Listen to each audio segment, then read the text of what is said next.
Baru-baru ini paper karya ilmiah dan pemberian gelar Profesor Kehormatan untuk Presiden kelima Megawati Soekarno Putri yang diberikan Universitas Pertahanan Republik Indonesia viral dan menuai beragam komentar netizen.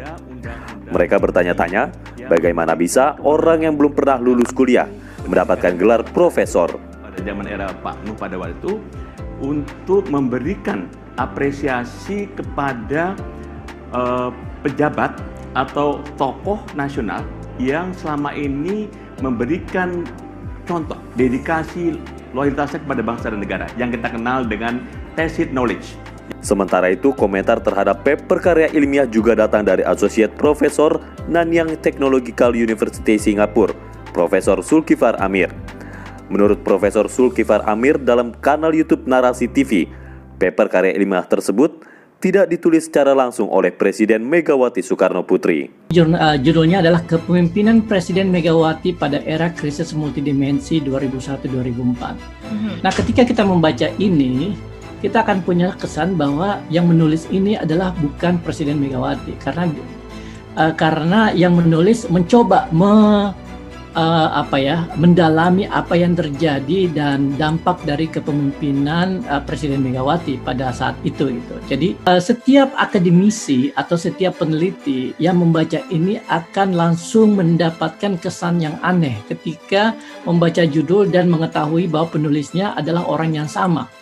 Artinya seorang penulis yang ingin menulis sesuatu berdasarkan pengalaman pribadinya itu bisa melakukan itu dengan langsung fokus pada masalah yang ingin dia angkat.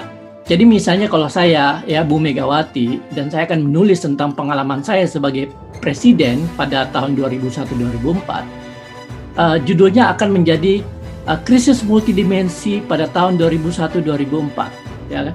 Lalu kemudian mungkin subjudulnya adalah peran kepemimpinan nasional dan integrasi bangsa. Nah, misalnya kayak gitu. Jadi saya langsung aja tanpa menyebutkan bahwa saya ada di situ gitu. Itu menulis makalah akademik atau artikel akademik berdasarkan pengalaman pribadi itu adalah hal yang sah.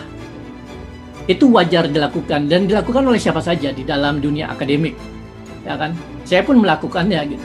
Tetapi kemudian kita harus mengakui bahwa ketika kita menulis itu kita berada di dalam situasi yang kita analisa. Artinya kita adalah subjek dari apa yang kita tulis dan karena itu mestinya kita harus menggunakan kata pengerti pertama, misalnya saya atau aku. Nah, di sini aneh kalau kita baca abstraknya ya. Yep. Penelitian ini bertujuan memberi pemahaman tentang hubungan antara krisis multidimensi dan kepemimpinan presiden pada kurun waktu tahun 2001-2004. Untuk mencapai tujuan tersebut, penelitian kualitatif pendekatan studi kasus dipakai untuk menggali tacit knowledge. Nah, bias itu kenapa harus kita hindari karena dia akan membuat pemahaman pandangan kita itu menjadi tidak akurat, ya kan? Tetapi di dalam penulisan artikel ilmiah yang namanya bias itu selalu ada, nggak bisa dihindari juga. Nah, yang penting adalah mengakui bahwa ada bias sehingga pembaca itu paham